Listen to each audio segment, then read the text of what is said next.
Yo, what's good? Peace and love, YouTube. Peace and love, Knicks Nation.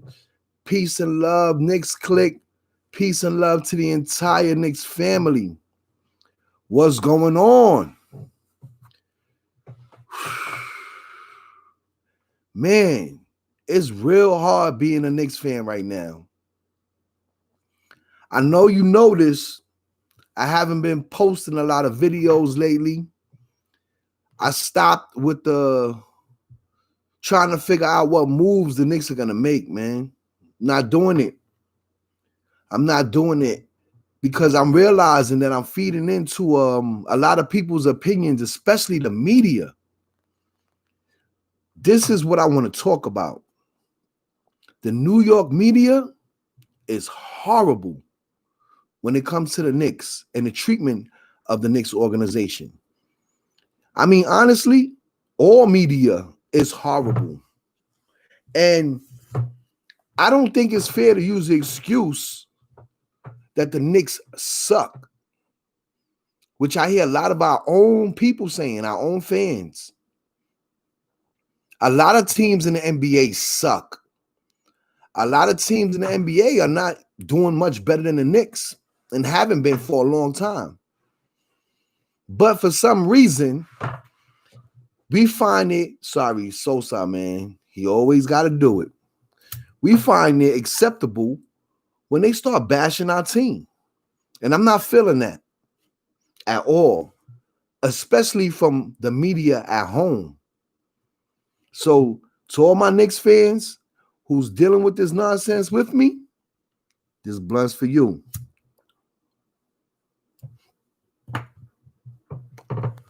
Now, it's really crazy how entitled the New York media seems to behave when it comes to the Knicks.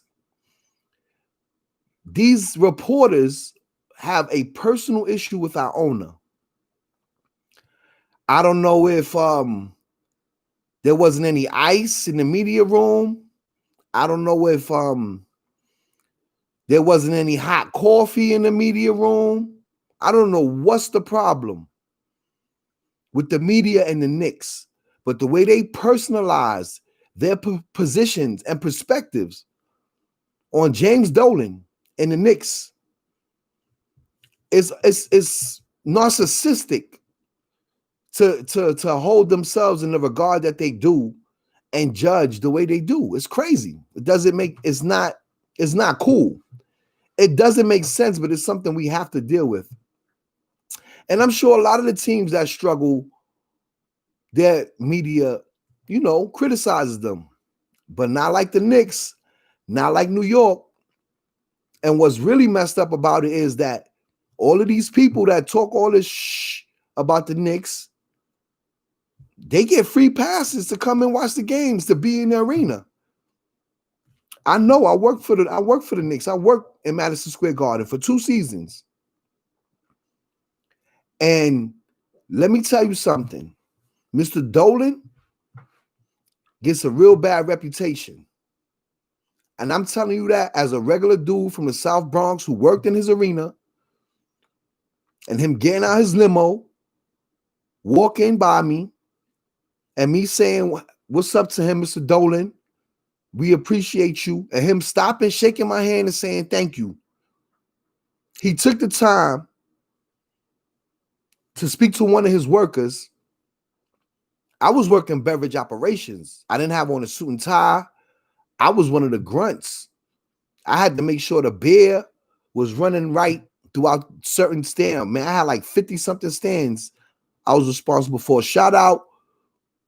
Yo, I just want to shout out my crew, my old crew. I ain't even going front. Beverage ops, yo, that job was the best job I ever had in my life. Personal reasons why I lost the job had nothing to do with anything politics. Yeah, they strict in the garden on certain things, but what company isn't strict? What company doesn't have certain guidelines for employees to follow? There was a lot of amenities that came with working there.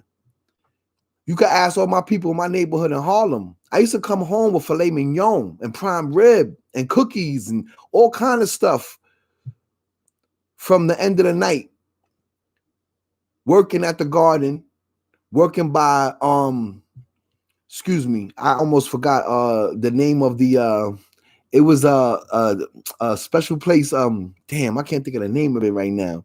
Pardon me, y'all. I know I always forget shit, but y'all know I smoke.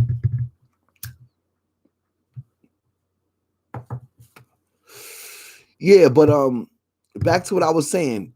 They had a special area for all the guests on the ground floor that were VIPs. The Chase Bank sponsored it, and people would get. This was a separate area from the regular concessions. Like I said, this was like a club. It wasn't the steakhouse that's inside in the garden either. This was a nice big setup with chefs standing at stations and all kind of stuff for the guests with the wristbands that paid the extra money to go to the club. And you know what? It was laid out fire. Working at the garden was a great, great experience, man. And I worked there when it was tough, when things wasn't going so smooth. And a lot of it had to do with, all of the bad things that transpired or rumors that was transpiring during the Isaiah Thomas era. And I came right after that. I was there when we had Amari and Felton, and when JR was there, and we had Shumpert before we got Carmelo. When I left that season, I actually went to take a lead cook job for the Atlanta Hawks in Phillips Arena. So when I left that season, that was 2013, I left. That was my last season there, and I went to Atlanta, and we got Carmelo, and I was sick. But I had an opportunity, a life-changing opportunity, a life-changing experience. So I went to Atlanta. But of course, I'm from New York. So I did one season and I came back, man. Atlanta wasn't for me, but I'll never forget it. And I had a great time. Shout out to College Park. Shout out to Decatur. Shout out to Stone Mountain. And all my peoples, you know what I'm saying, out there in ATL, I got nothing but love for y'all. Especially my peoples in College Park. That's my second hood. After the BX in Harlem, baby, College Park is where it's at for me. I go there right now. I get love, man. Word. But I say all that to say that Mr. Dolan is no excuse for how the media covers the Knicks, man. But the main thing that bothers me, more than the type of coverage we get, is watching the media and reading the media suggest all these bad moves. They want the Knicks to make horrible decisions so that they can write bad shit about the Knicks. I can't see it any other way. Why is the media pushing a Russell Westbrook agenda? Why the media keeps trying to get the Knicks to save another team by using our salary to take a player? Who won't y'all fall back?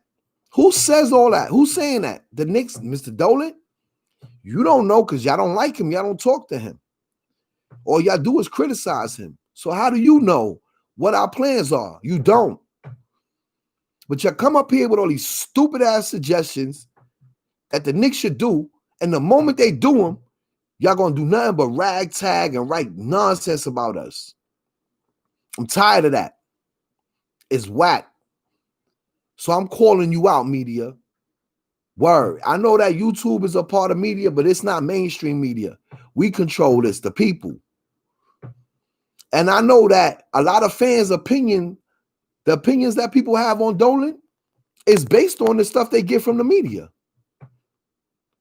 But if you really look back at his track record, if you really look back and take out all the bonchinche, all the gossip, and stop personalizing like Dolan, because you don't know him. He's an asshole. He's this, he's that. Like I said in one of my videos before, if Charles Oakley, 6'9", Charles Oakley, 6'10", who used to go around smacking motherfucking basketball players in the 80s and 90s in the NBA. Niggas was scared that Charles Oakley was voted the toughest man in the NBA, bro. A lot of players not only respect Oakley, but they fear him. And you're telling me this little short, this dude was a fucking, I'm 5'7". The nigga, I think he my height or shorter than me. We was eye to eye, basically.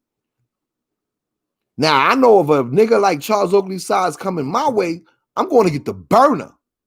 Word. Or I'm going to put some knife work in real quick. If I don't, word, I'm using a weapon.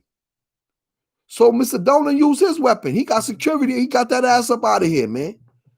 Let's keep it 100, man. Oakley's a little temperamental, man. He's a lot temperamental. Look how he be talking about Patrick Ewing. Look at where he puts himself with Patrick Ewing. Yo, not for nothing. Oakley is a cornerstone. He was a cornerstone for the Knicks during the Ewing era because Patrick Ewing wanted him there, man. But Patrick Ewing is the one who, how do we say it?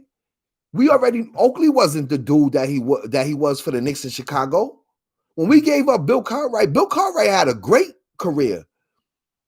Bill Cartwright had a great reputation before he came to the Knicks. And when he was with the Knicks, Bill Cartwright was a serviceable center. He was a decent center, a decent backup for Patrick Ewing. And he was good enough to start for the Bulls and help Michael Jordan get on the road to learn how to win. They had to get rid of Oakley. And they gave him to us. We did the trade, and it worked out for both teams. But Oakley putting himself up there with Patrick Ewing, talking about Patrick Ewing, he need to smack himself. Word. He's biting the hand that fed him. The Knicks never traded Oakley, never did. They could have probably got other players, other value. Yo, I know one thing, I was pissed off when we didn't get Dominique Wilkins and we got Charles Smith instead. What was that about? Keeping Oakley. Making sure Patrick Ewing got the people around he wanted. Mason came later. We drafted Mason, who was also, how do we say it? Him and Oakley didn't even see eye to eye either all the time. And Mason wasn't pussy. I believe that's probably part of the reason why Mason left. To keep it 100. Because Mason turned out to be a much more valuable player, much more valuable asset where we can trade him. What Oakley did, he did for us, and it worked well. We can't say that what he did would have worked somewhere else like Charlotte. Look at what happened with him in Toronto. What happened? They made it to the first round of the playoffs, and we bumped them. Right? Toronto didn't go play against Iverson and Philly with Oakley. Oakley wasn't on that team. Don't get me wrong. He helped Toronto get a little bit of a identity and get better. But that was all Vince Carter and Tracy McGrady. Let's keep it 100 stack. And Antonio, what was his name? The kid from the Pacers, man. Antonio Davis. One of the Davis boys. Remember? That's what made Toronto official when Oakley was there, because he was paired up with Davis. They had Davis and they had Oakley. Now, I'm saying all that once again because the media, of course, they're going to side with Charles Oakley because they want to shit on James Dolan all the time. All the time, they want to shit on Mr. Dolan. Want to shit on the Knicks. And I'm about tired of it. They want us to get Chris Paul, but they keep saying how he's old. They want us to get James Harden. They want us to save all the teams that's doing good. We're supposed to help them, right? But who's going to help us? Huh?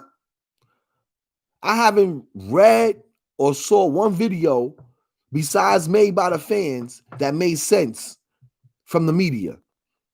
All they keep doing is pushing bullshit agendas, B. Especially the Westbrook agenda. I'm tired of seeing that. Why would we want to help Houston, the team that beat us in the finals, when we had Ewing and Oakley? Why would we help them? I wouldn't trade. Who would trade? And listen, let me say something right now. I'm not disrespecting Russell Westbrook.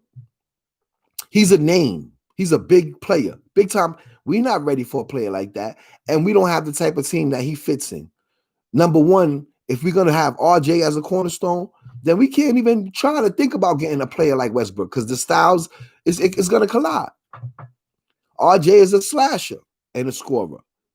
So is Westbrook. Westbrook is horrible at shooting threes, and RJ's working on his. Now, we know that Russell Westbrook is an elite talent because he was MVP twice, man. The dude averaged triple-double twice. But that was a different setting, man. That was a different team, man. We don't have what he had around him when he did that. Could he make us better? I'm sure he could.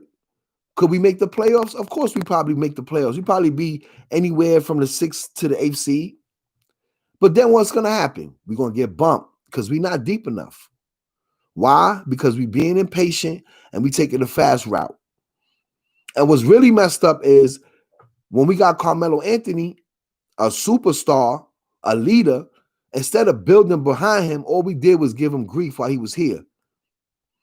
So we're going to get Russell Westbrook, who's already getting older too. He ain't that young.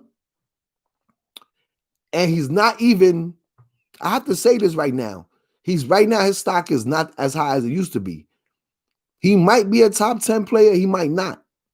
I will really have to sit down and think about it and look at the players in the league and see.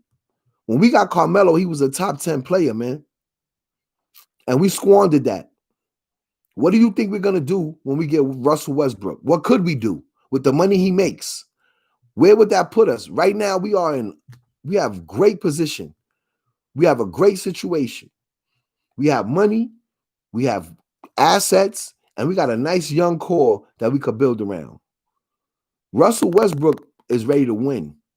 Him and Harden need to get their shit together and try again before they give up. It was only 1 year.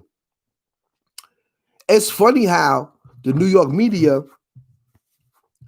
the people, or the media period, the people who almost destroyed this man's career, yes, I'm speaking about Carmelo Anthony again, didn't give him credit or didn't come to the realization that maybe he wasn't the problem in OKC or Houston. Because we see what happened when he left in OKC. We see the type of performers that Paul George and Russell Westbrook have been in the playoffs ever since. Mind you, Carmelo was the third option.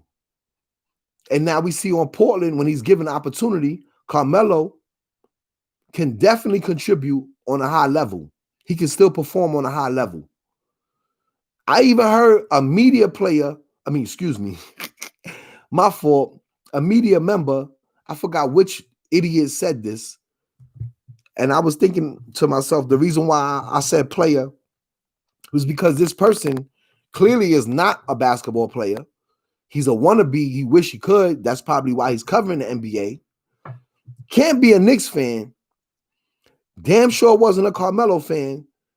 He made the statement that Melo has some nerve to want to go to a team where he's going to play bulk minutes. He needs to learn to play his role. That's the same shit y'all did to him in OKC. Y'all fucking took the position like you were the almighty basketball gods and suggested he come off the bench. You disrespected a superstar who was humble enough to take the position of being the third option on the team. And instead of looking at what clearly has always been the continuous problem there, I hate to say it, because Russell Westbrook is the same. How do we say it? What do you have in common in all the years of the failure that OKC has had in the playoffs, even when they made it to the Western Conference Finals? It's Russell Westbrook. KD ran to clear his name because he didn't want no parts of it. And I'm not going to lie, I did feel that Russell Westbrook was the better player. KD had more potential. He had more fanfare. But on that team, when they were together, Russell Westbrook was the heart of that team. He was the life. How he played was how they went. And I don't think Durant liked that very much. especially when the result was in losing. Because when they played against Miami in the finals and Dwayne Wade locked down Westbrook and focused on him, and it was just LeBron and KD left to battle it out, we saw what happened. So that being said, Russell Westbrook clearly is a valuable player, but he's limited when it comes to winning. And that's all right. That's all right somewhere else, not here, not in New York. We're not having that. We don't need that. So let's stop talking about that, media, please. The fans is different.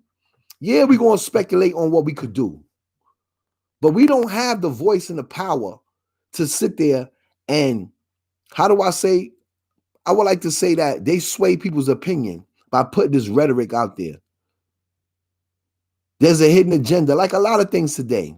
There's a motive behind some of the articles that come out, and fans run with it because they believe it's facts. They don't look things up to verify and make sure that what they read or heard is true, because a lot of things are opinion based a lot of times, especially when these sports writers are writing their articles. This is what their opinion is on a circumstance or situation. It's not a fact all the way. And they will always refer to things that will help boost their point to get their point across. Doesn't make that the entire truth. So when they get a couple of stats here and there to prove a point they're trying to make, it doesn't mean that there's not stats that exist that can counter that point. So, once again, like Dolan and his career, with the Knicks being the owner, when I say his career, his legacy right now has been tarnished by the media. Players don't want to come here because they don't want to deal with the circus that the media has created. Our owner has done nothing but spend money to try to win. Now, every decision hasn't been the best decision, but at the moment he made them, and under the circumstances that were available, or should I say the circumstances which he was dealing with at the moment. Sorry, man, my cat Sosa, man, he's so bad. I haven't had his belt on the show for a while. This is Sosa's belt. You see this water bottle? By tomorrow, I'm going to have to fill it back up because I done squirted him so many times from wilding out my crib. I'm trying to be civilized with the cat right now, but he keeps coming down by my feet, scratching me like I'm a goddamn scratch post. Anyway, Mr. Dolan's track record is an owner who gives effort. Yo, we could be a team like the Pacers, who has, or even look at the Bulls. Ever since Jordan left, and even when Jordan was there, they were so cheap. They're still cheap. The Bulls could be winning. They're living off of the legacy that Jordan had. They were lucky that they got Derrick Rose because that just gave them more time to stack up more paper, selling more jerseys and tickets without really putting a winning product on the floor. I can't say Mr. Dolan has intentionally held back his resources so that he could save and make money. Mr. Dolan has been trying to use his resources to help build this team. Yeah, look at the coaching carousel. All those motherfuckers had to get paid. And all of those motherfuckers was top-notch coaches that failed. And the last motherfucker we had, the con man, Fizdale, the fucking con man. He didn't even know what he was doing, but because he was the hot coach at the moment and players gave him the thumbs up, Dolan went after him. We had Lenny Wilkins. We had Larry Brown. Like, bro, yo, I could go on, man. We done had some legendary coaches here that we done violated. Fuck their careers up because the media here, putting pressure, having an opinion, judging. And they don't spend a goddamn nickel even to cover the team. They get in for free. Unbelievable. Ungrateful. Somebody needs to spit in their coffee and give them all hot sodas from now on. Yo, beverage ops, yo, shit on the media room, man. Fuck them, yo. Word. Because they violating us, man. Too much and it has to stop. Shout out to my man Batman. Word, working at the garden. for many years, holding it down. Word, one of the best dudes in beverage ops. I know he's still there to this day, man. Shout out to you, Sean. You's a good dude. Been a long time. Word. I made a couple of good friends from there, man. My homegirl, Erica, I believe she's back there cooking. A chef at the garden. Yo, you know how many people? And I'm gonna keep it 100 because I've been to the Barclays Center, man. I've been to the Barclays Center a couple of times. I'm not a Brooklyn fan. I went there on some events, and yes, I've been giving Brooklyn Nets tickets for free, and I took my sons to the games, and we didn't like it. We didn't like it, and I'm gonna tell you something. My sons haven't even been to the new Garden the way the Garden is now. When my kids went, the last time I took my kids to the Garden, because my kids they big now, they grown. The last time I took my kids to the Garden, we were under construction in 2013. We were still building up. There were still bathrooms with pink, white, and black tiles in that shit.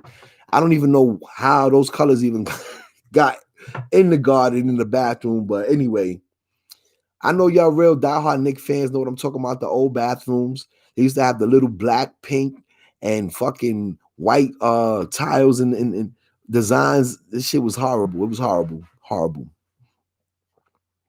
But yeah, the seats in the Barclays Center, don't get me wrong, it's a new arena, but that shit look like a big nightclub. I ain't gonna front. It's really dark and dim. The best thing about the Barclays Center is the selection of food. And I can't say it's better than the Garden, it's just different. Because they tried to go with stuff like Junior Cheesecake and all this and all of that. We have the Garden, when you say we, you see? But it's true, because I'm a Knick. I'm a Knick fan. I'm a Knick supporter. And we have elite chefs known around the world who have stands at the Garden. Not franchises, not run-of-the-mill franchise shit. We got chefs designing menus for the Garden.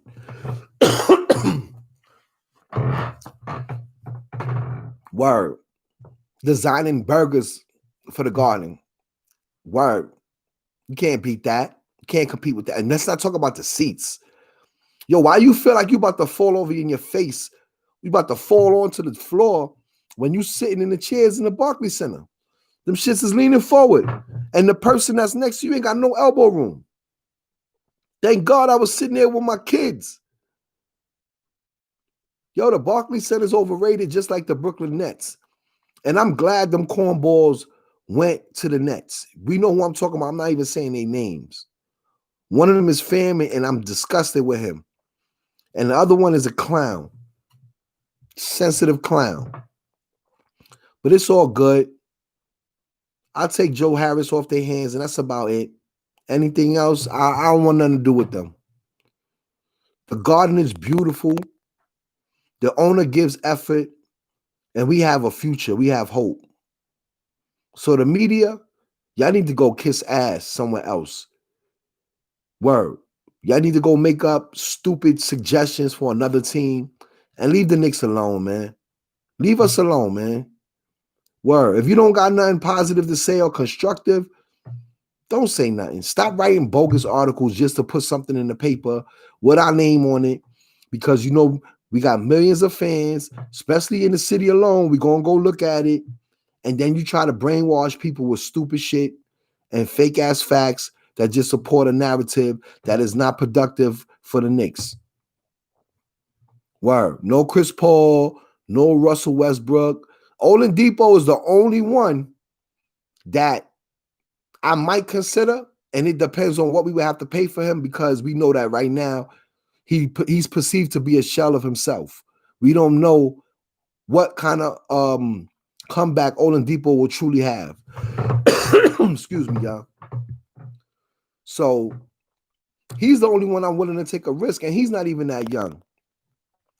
Y'all already know how I feel about free agents, man. I don't even want to trade. I think we should just try to sign Rondo. And like I said, if we make a trade, we need to be trying to get Drew Holiday. Otherwise than that, the rest of the guards that's available is too expensive.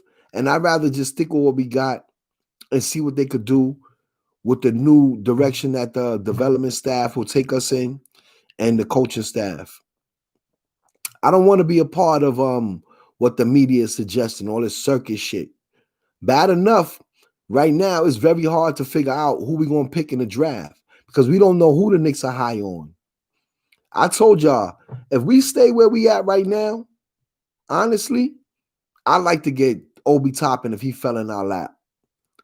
I want Sadiq Bey, but I have a feeling that Sadiq Bey is probably going to be someone that the Knicks look at as not picking him. He's not someone we would want to pick with the 8th pick. This is why I wanted to do a trade and see if we could add on another pick in the lottery. Maybe God damn, this cat is annoying, man.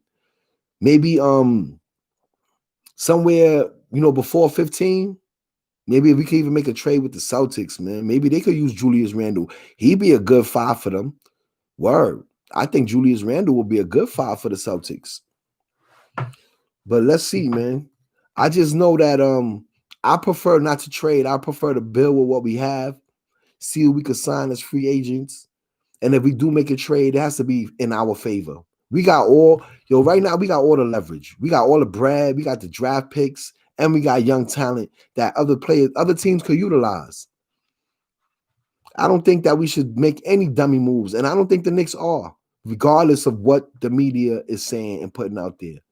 They just got to get people's attention. They got to sell papers. They got to get views so they could be valid. You understand? They putting out a product, even though it's bullshit, and they have the nerve to base their product on the Knicks, which they call them bullshit. So if the Knicks is bullshit, then the product you putting out is bullshit because you covering them consistently. Yeah, hold that. And on that note, y'all, since I'm in here dolo right now, and I understand I haven't been on schedule like that, but I've been working, y'all. I'm trying to get this paper. I gotta do what I gotta do. I don't do this for monetary. I do this for fun. When I start getting paid off of doing YouTube videos, then I could be a little more consistent the way I would like to. Unfortunately, right now, I'm living real life. So, I got some videos coming up. I was hoping some people jumped on because there's some things I want to talk about. But I'm going to leave it at this, man. I'm going to leave it at this with the media. I'm going to ask that they fall back. I'm going to ask Knicks fans to start using common sense, man. Yeah, common sense. You know what's common sense? Yes, I'm referring to the media and what you absorb and what you believe and what you utter back, what you spew out your mouth that you got from these fools. Word. Check their info. Check their perspective. Check their track record with the Knicks before you go taking these guys' word. Not everybody that works in New York is from New York, man. That's another thing. Not everybody that covers our team is from New York, even if they are working for a local paper or whatever local business or entity that they work for that makes them have to cover the sport or cover the team. There's a lot of yuppies and people that come from all over the world, all over the country that want to act and claim they from New York because now they live there.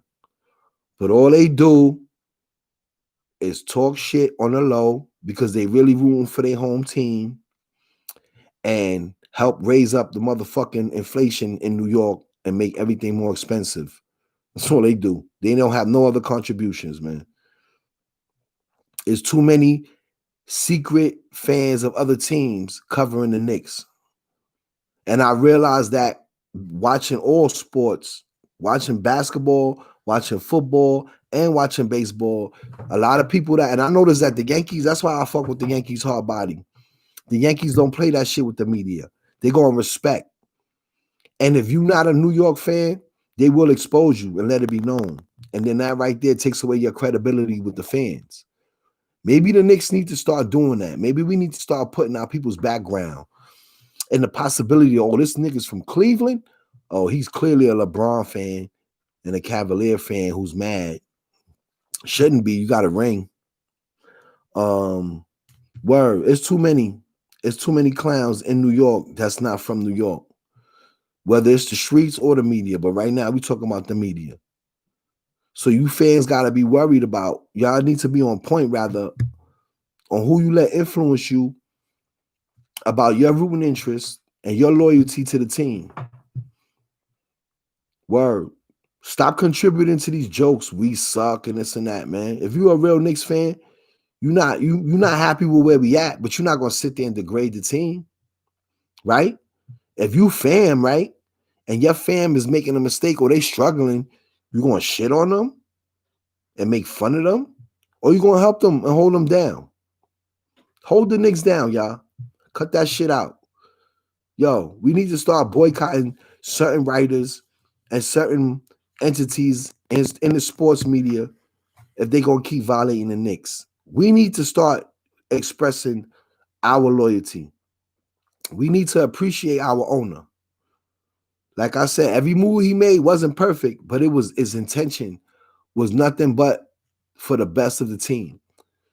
Investing in fucking broken up McDice, investing in broken up Amari Stoudemire, trying to get Carmelo, even though he could have waited. All of those things was efforts to try to make the team better, to try to help us win. And y'all ungrateful, man. Y'all real ungrateful. I noticed that about him, and that's why I don't kill him. What's his personal business? What's his personal life? That ain't my business. My business is Nick business. And as long as he's spending that money and he's trying to do what he got to do, because that's his job, to spend that bread, then it's up to these GMs and these coaches to give us a winning product. Stop blaming Dolan for shit he don't handle. The nigga plays the motherfucking saxophone or something. He don't play ball. He can't get out there on the court and help these players and help them get better.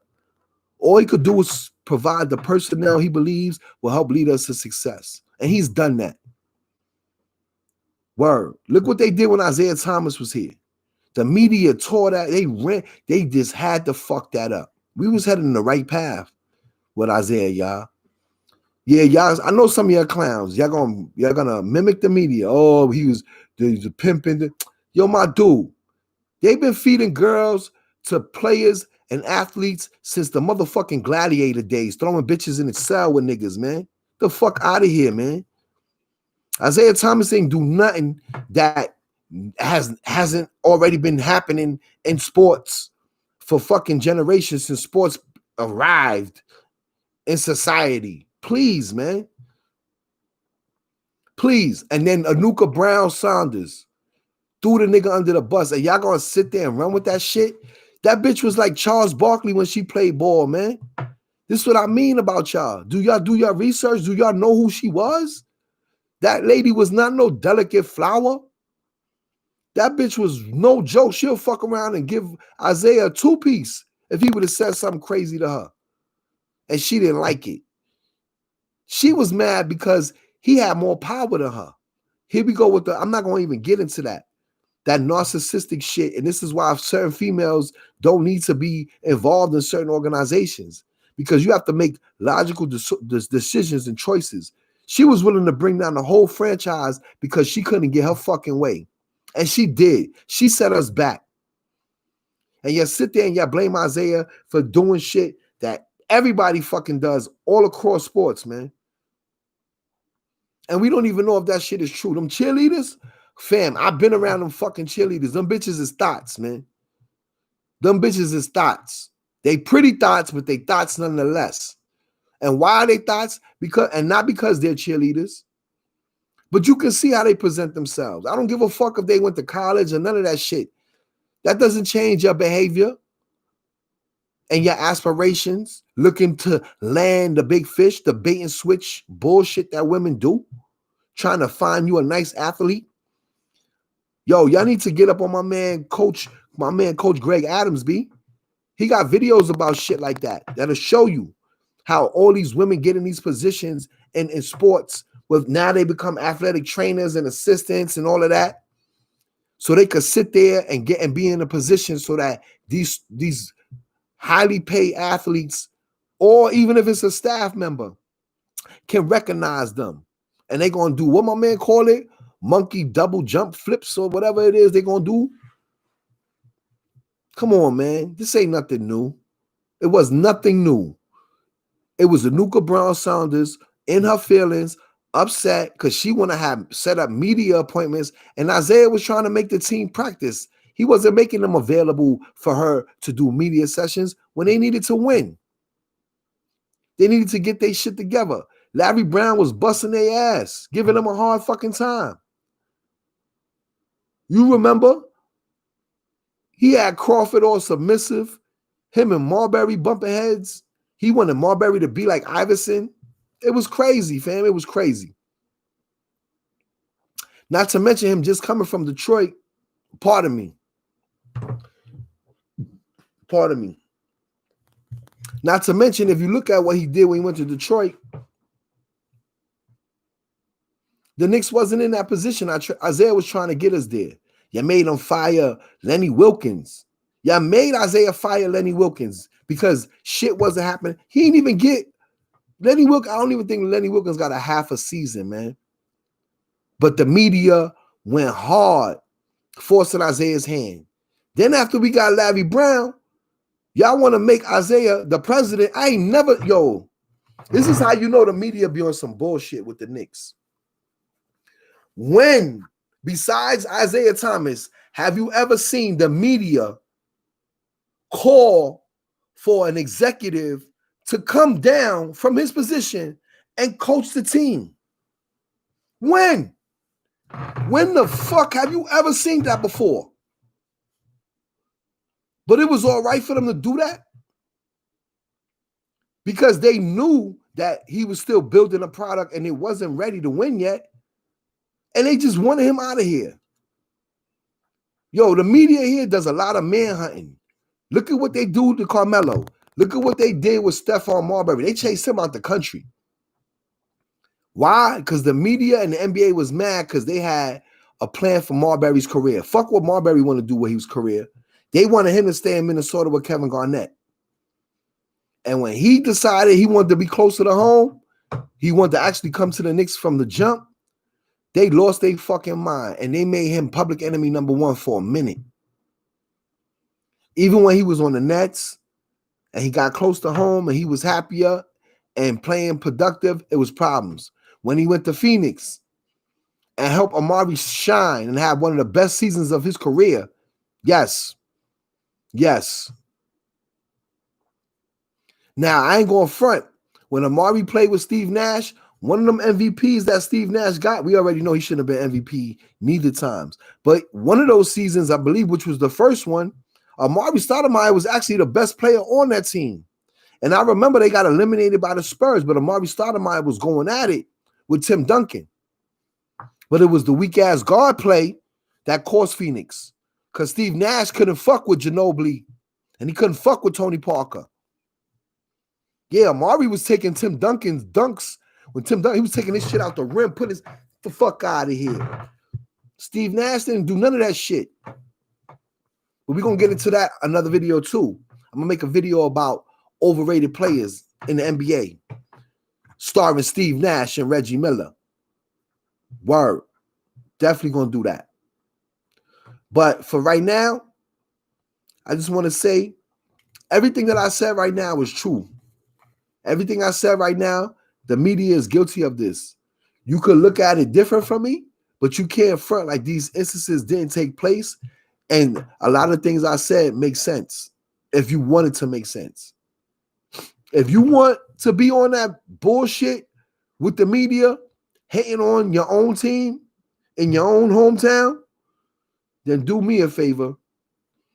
Don't holler at me. I'm good. I only got 38 subscribers anyway. One less, one more, don't matter. You know what I'm saying? Straight up. I love y'all. But respect my Knicks. Respect my squad. And on that note, I'm out of here. Media, get the finger. All my Knicks fans, all my loyal Knicks fans, all my diehard Knicks fans, Knicks Nation, the whole family. I appreciate y'all. Nothing but love. Phil Facts, Snobby Sports, and we out of here because I got it like that. Sports snob in full effect. Peace.